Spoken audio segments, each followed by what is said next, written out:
I'm Corv and Hase Lord Hayes. This is Disregard, Truth, and the Warmth of the Heart. There is something I want to make clear from the beginning. I would never walk up to somebody and say, I hope you find the help and support you need. That is not my way. That is not how I treat people.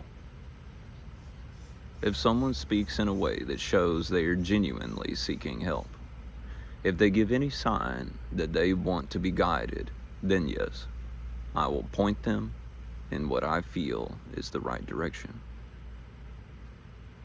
I will give them something solid, something to hold on to, but I would never drop into your life uninvited and pronounce, you need help, seek help. That is not love. That is not respect. That is presumption. And yet, this is often what people do to me. They ask me a question. They ask me from my perspective, and I answer, not half-heartedly, but with the full weight of my truth. Truth proven in my life over and over and over again. I don't give shallow cliches. I give the fruit of my own experience. And what do I sometimes receive in return? I hope you find the help you need. Do you see the dismissal in that? It is not an engagement with what I said. It is not respect. It is disregard.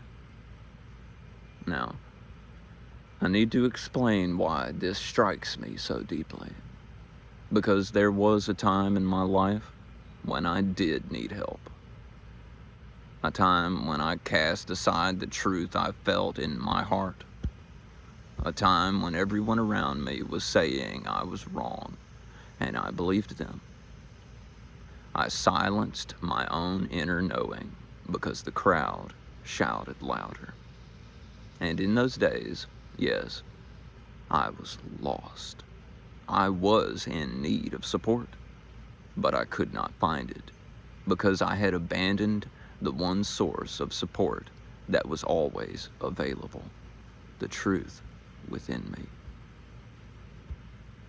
That was when I was truly without help. Not because it was not there, but because I had given it away. But now that I have turned back to my own heart, now that I have listened to that warmth, that vivid sense of what is true, now I have all the support I ever needed. I have friends, real friends, the best I've ever known. And I have them because I followed truth. When I was throwing out my heart's truth, I had no friends like this. Only when I kept my heart did I find them.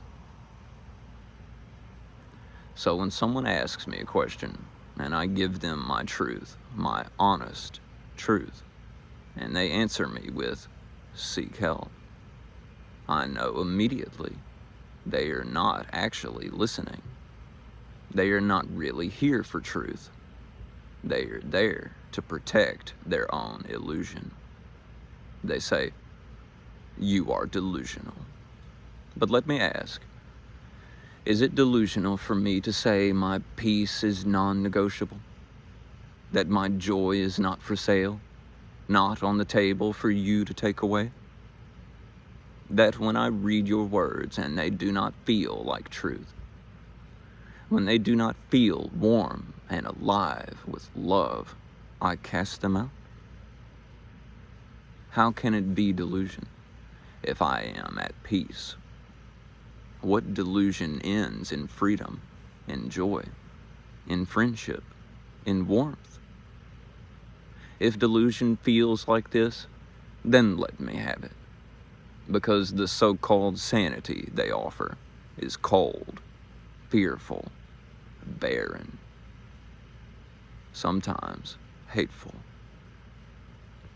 The truth is, when someone says, "I hope you get help," as if to close the conversation, they are the ones showing their hand.